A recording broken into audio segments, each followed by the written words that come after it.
Frenchies, Indians.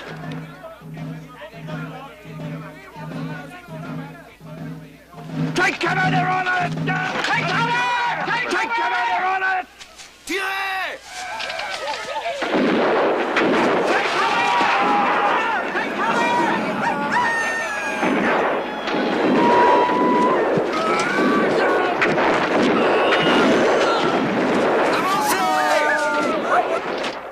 No more standing up looking around. You get your head blown off, sir.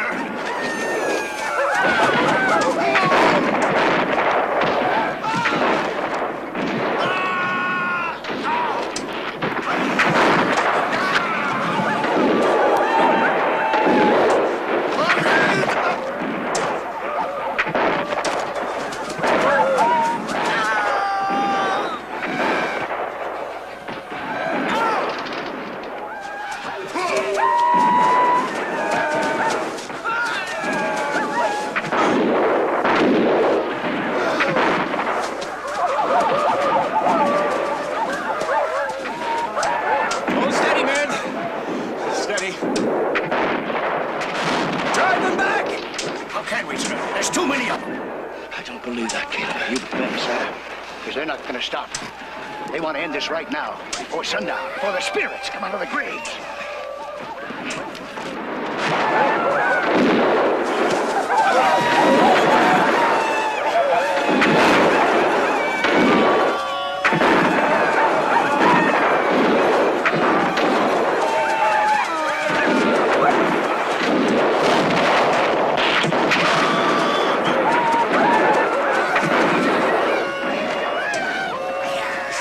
Soldiers! Stand fast! The situation is hopeless. I suggest you ask for terms. Surrender? That is for you to decide, sir. It's your command.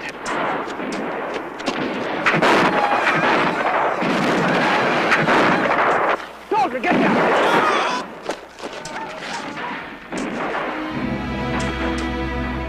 Sir. They might want to offer us surrender terms. Shall I go out under a white flag and talk to them, Colonel?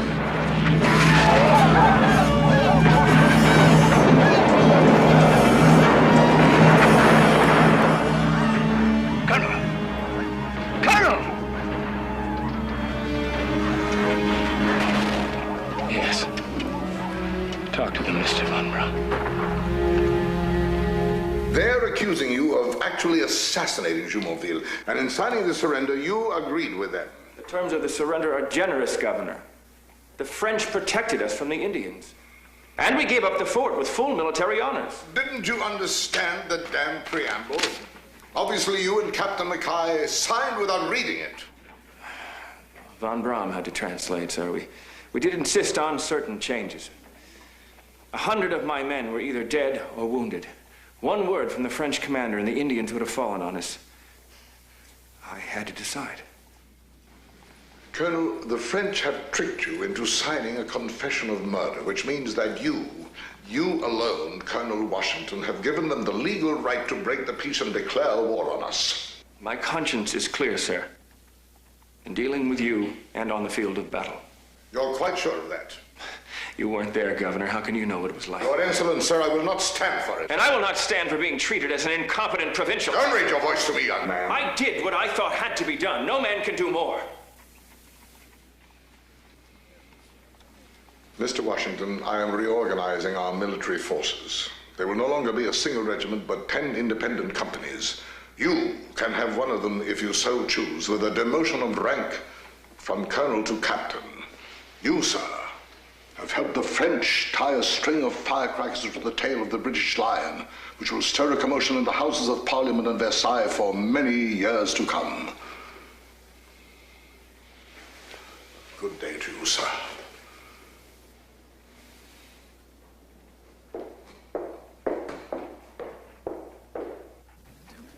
But Dinwiddie's not the last word, George. We Fairfaxes are not without influence in the Tidewater, you know. No, Will, if the governor thinks that he can protect the frontier with empty resolutions and broken promises, let him try.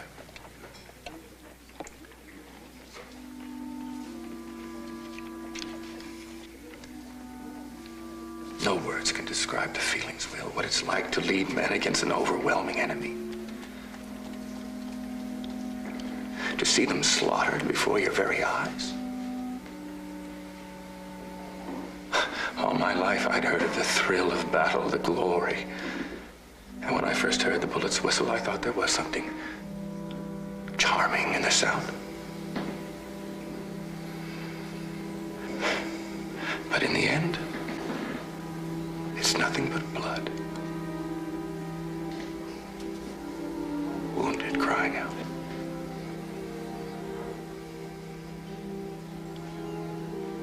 I'm done with it, Will. It's over.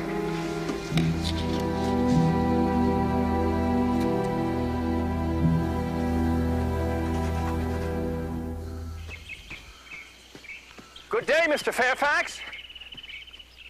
How good of you to call, my boy. I've missed our little talks while you've been off fighting the French and their savages. Yes, well, I've missed our little talks too, sir. Oh, what are your plans now that you've put the army behind you? Well, I'm afraid the Army has put me behind it. I've been attending my mother's affairs. She's well, I trust? Well, as well as mother ever can be. It's clear to me now that she'll not hand over my inherited property as long as she lives, so I must find a place of my own. Oh, yes, quite. Well, if there's anything I can do to help. Yes, sir, there is. As your daughter has remarried and moved into her new husband's plantation, I would like to lease Mount Vernon from Anne if you approve.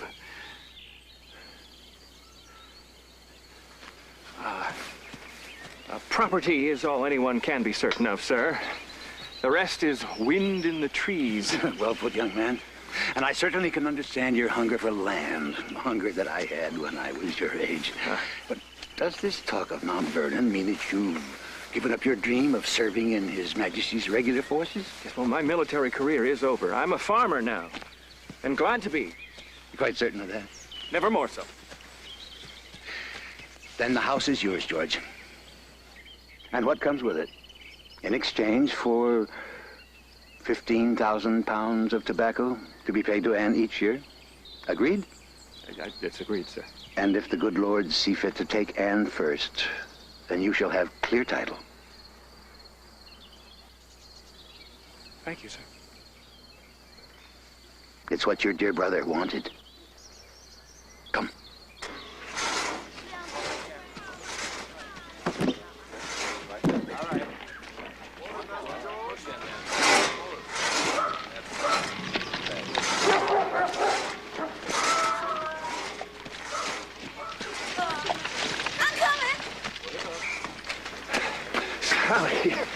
There he is, my inconstant friend. And what do you have to say for yourself? Sally, I'm sorry. Here alone for almost a week, and you've made no effort to call at Belvoir. Why, sir, have you been avoiding us? I demand an answer on pain of instant embarrassment. Well, I didn't want you to see the house till I'd finished my plans, but I should have known that you'd wait for no man. So enter, madame, if you insist. Oh, I do.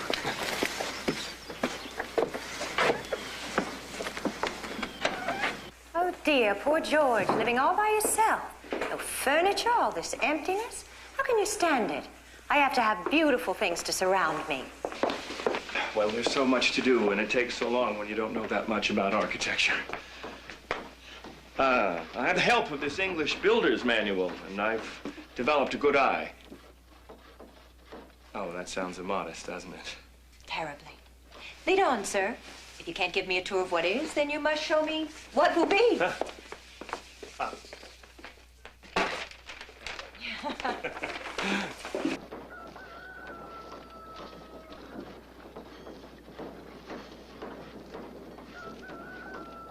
Your brother Lawrence would have loved your plans for the garden. I don't want to see it as formal as before. You must keep the roses. And George, you must plant everlastings. You know, those November flowers that they can be dried after the frost and brighten our world until spring. What a lovely thought. You've just designed your dream house and garden. What about a dream lady? What would you like her to be? A wisp of a thing, soft and fair? Perhaps tall and dark-haired, like your Sally. Oh, no. No, not like you. You're one of a kind, and I'd never find another. Dear George. George! George!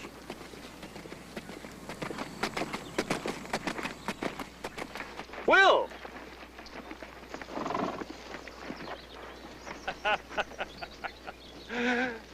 Welcome home! My dear. George. My friend. I can't tell you how delighted I am that you'll no longer have to travel half the day to reach our door. You'll dine with us tonight? Oh, no, really, of course you will. We have much to talk of. Every tongue in Williamsburg is wagging about the arrival of a Major General Edward Braddock with 2 regiments of British regulars. Braddock? He sailed into Hampton Roads last week. Oh, what a sight. Forest of sails. Boatload after boatload of real British regulars. Superbly trained and disciplined. They're amazing. They march as one man. March where? The general has orders from the king to take Fort Duquesne. By God, it's about time. That fort controls the frontier. And once taken, we can drive the French right back to Canada. Now, why so interested, George? I thought you'd turned your back on a military career.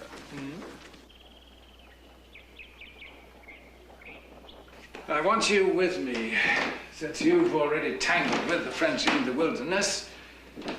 So I value your experience and advice. Governor Dinwiddie and I... Yes, I know all about that. But you wouldn't be someone that I would want in my military family if you hadn't also tangled with the governor. We soldiers must stick together, eh? Yes, sir, but... Even the governor admitted that you're someone who will fight and not just diddle away your time cooped up in some frontier fort. But there is the matter of rank, sir. Rank, yes. I shall make you a civilian aide without rank, Colonel. You'll get your orders directly from me, and that way no one in the regulars will outrank you. How does that strike you, sir? Are you with us? I would be honored to serve in your family, General Braddock. Good. Good.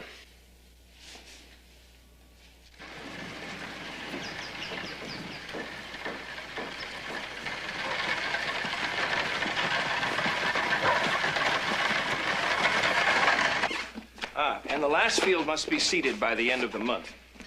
If the French cooperate by turning tail and leaving the Ohio to us, I should return well before first harvest. If there is a harvest. George, this drought. Little brother, don't even say it. We must produce 15,000 pounds of tobacco or lose my lease on Mount Vernon. I'm Mrs. Washington. I'm sorry, ma'am, but... I certainly don't have to be announced to my own son. There you are.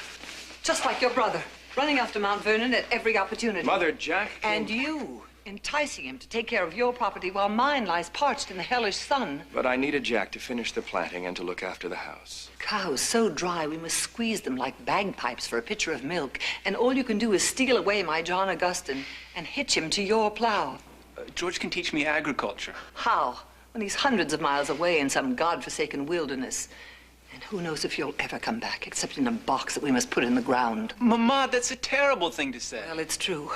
George, how ungrateful you are for all the sacrifices that I've made for you when your father died. I know. I am grateful. You're welcome to stay at Mount Vernon while I'm away. If you insist. I do.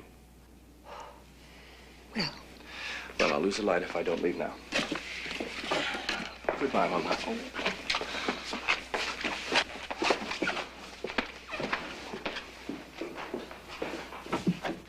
And I hope you don't mind that I told John Augustine to call on you with any problem that he might have. My boy, I'd feel hurt if you hadn't. We're really family, you know? Yes, well, thank you. I must be on my way. Goodbye. Godspeed.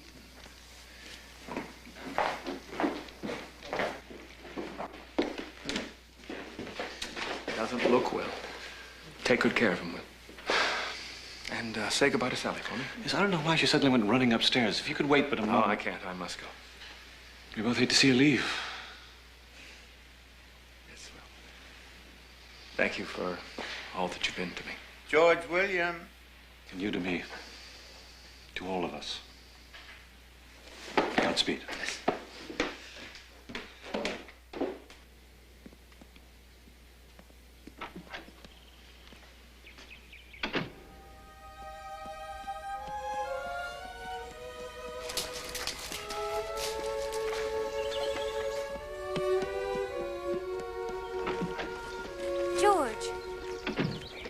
go without saying goodbye?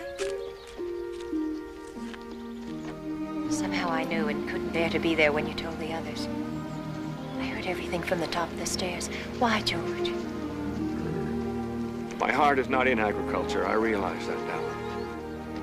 The bearing of arms can be my only life. Great events are afoot. I mean to be a witness. You prepared that little speech, didn't you? You haven't really answered why. You know why. I don't. You're being rude when you say that I do. I enjoy your company too much. It's wrong. It's not wrong. We're friends, nothing more. I can't stay here any longer.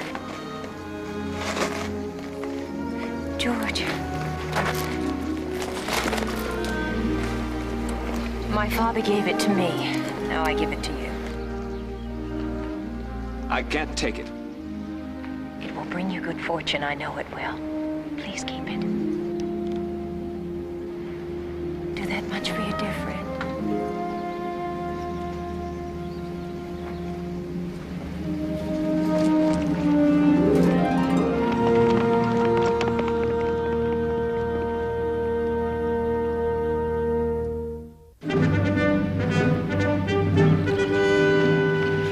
Howitzers, 6 ships cannon, 14 6-pounders. To move all of this, sir, we've been promised by the colonial governors 200 wagons and 2,500 horses. Has anyone a comment on our proposed tactics?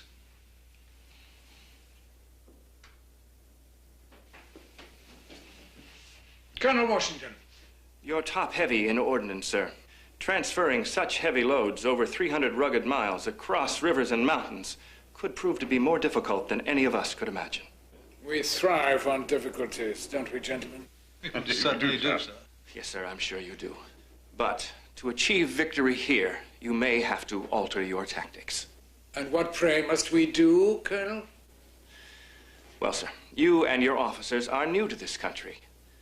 Your success has been won on European battlefields in the time-honored way. A frontal assault on an enemy army in an open field, siege of a French fort. But, sir, in this campaign, you'll be fighting Canadian French, not Continental. What says the difference? The Canadians, General Braddock, not only use Indians to fight, but they've also learned Indian battle tactics. Such as? Harassment by small raiding parties. Forest skirmishes by men disguised as to be almost invisible. They strike and then they run. Invisible men who strike and run. Oh, really, sir? British field tactics and firepower will chase your invisible men into eternity. Precision and discipline, young man. That's how wars are won. This could be a war like no other in history, sir. The Indians can be a fearful presence, since they engage in such barbarities as lifting scalps. Wild talk is dangerous, sir. You will build these savages into so great a bogeyman that the common soldier will quicken his boots to face them. Yeah, yeah. We're grateful to our Virginian friend for his opinions, whether or not they prove instructive. You have your orders, gentlemen.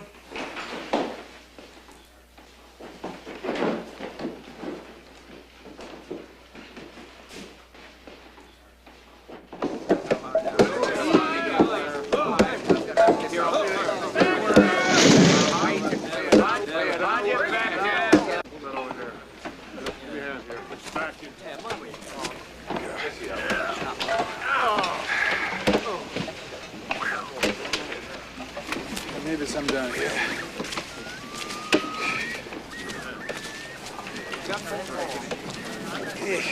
Look at this. Crawling with maggots. Not fit for a hog. We've received not a fraction of the supplies, nor half the wagons promised us by those damnable Virginians. I'd like to strangle that pack of scoundrels. Now sending us rotten beef. Colonel Washington! Will you kindly explain to me? 2 of your axemen, sir, slain by Indians. What the devil are those sacks? General, you don't want to see. They've been scalped.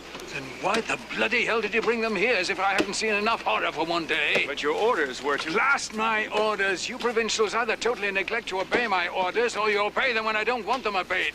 take them into the woods and bury them before my men start seeing hobgoblins behind every bush.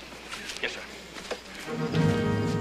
And Colonel Washington, report to me before officers' mess. I want to talk to you. Yes, sir.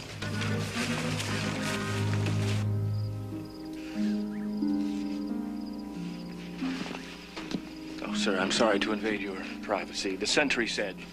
Don't let this barren field embarrass you, Colonel. It'll soon be overgrown again.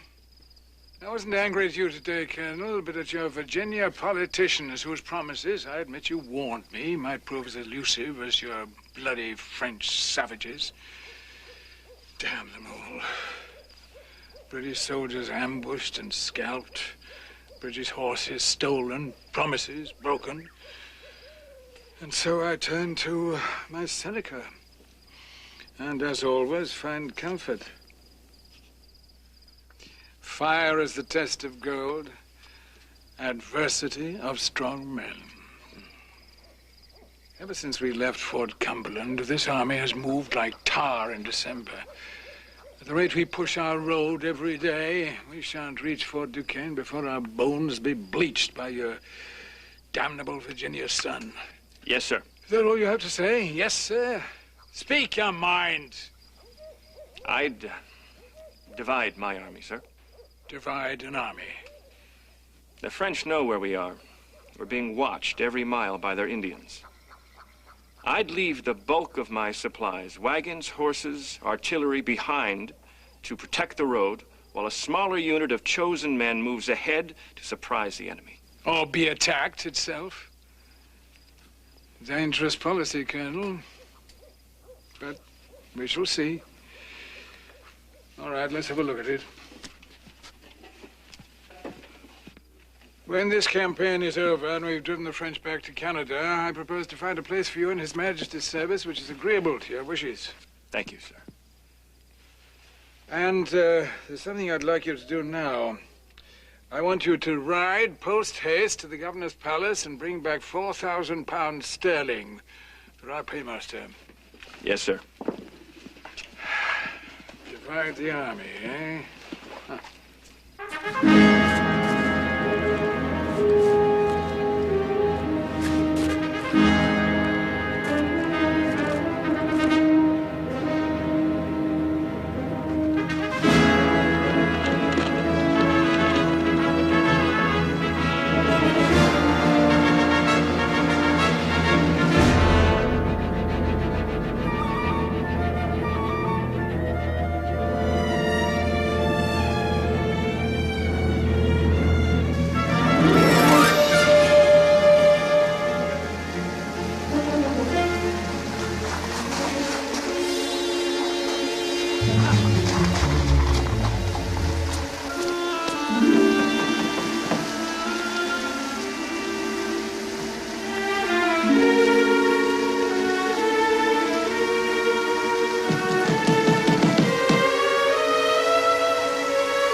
Washington, sir. Is the master at home? No, sir. Master Will went to Williamsburg to take his father to the doctor. Benjamin, who is it? It's Colonel Washington, ma'am. Oh, there's no need to come down, Mrs. Fairfax. I'm on a mission for General Braddock, but my horse could go no further. Oh, Benjamin, look at him. Chilled to the bone. Well, I rode to Belvoir hoping to borrow a mount from his stable. I had no idea he'd been taken to a doctor. Which is exactly where you'll end up if you don't get out of those wet clothes. You're shaking. Oh, no, I'm late already. I can't stay. Yes, you can, Benjamin. No, I have no time. I'll ride to Alexandria. There's a public stable there. No, you'll do no such thing. Sally, I can't stay. Dear, a voice of command. It's the first time I've heard it.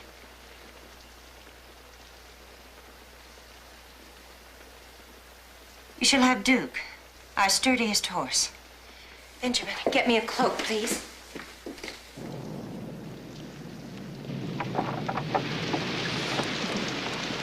John, would you please saddle Duke? Yes, ma'am. He hasn't been ridden since I took him out on the weekend, so he should be well rested. Which is what you should be before you ride on. If you rest most of the day, the storm will be over by the time you wake. I'm sure the General wouldn't mind. He expects me as soon as possible. If you knew, Generals, you'd know I have no choice but to ride now. You must inform us of your safe arrival at camp. Yes. If you wish, you can write to me. Not directly, of course, but through my sister in Alexandria. Sally. A certain distance must be maintained between a married woman and a gentleman who is, after all, only a dear friend.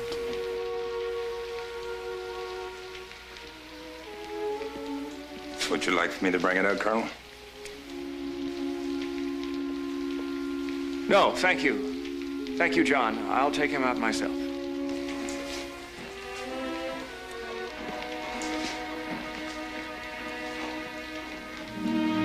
I tried not to come back. I know. I'm sorry. It's all right.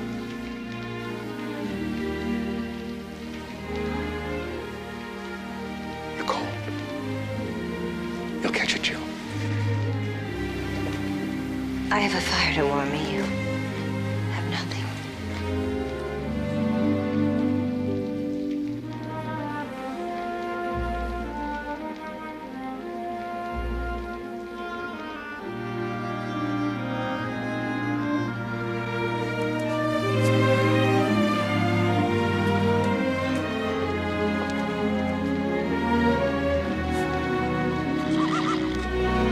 I'm grateful for the horse, but I'll send him back as soon as I can. Keep him, please, until you return from the campaign.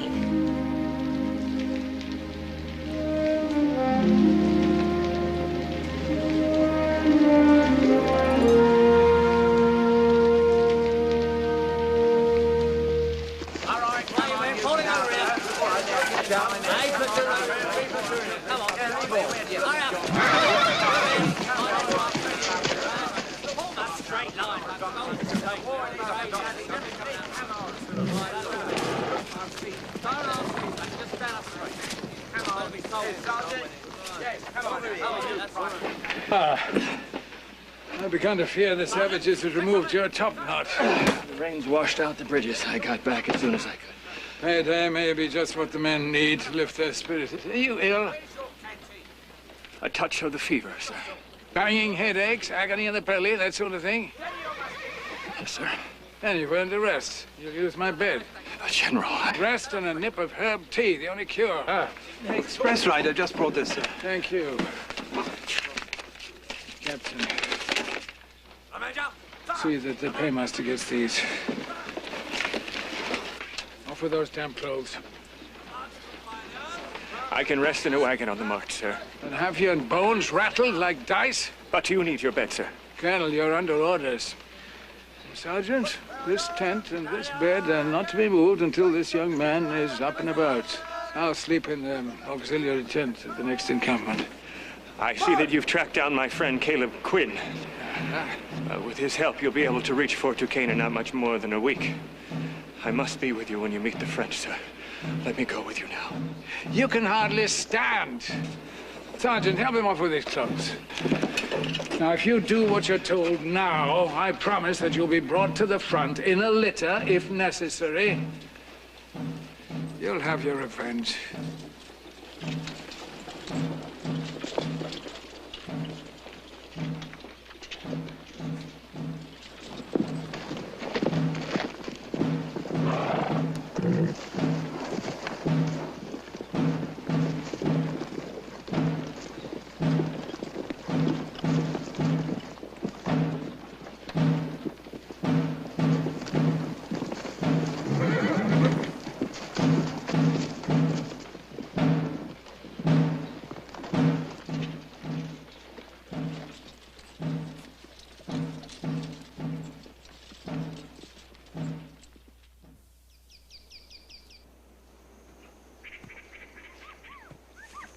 Hey, hold up there, Colonel. Hold up. Orders are you not to move.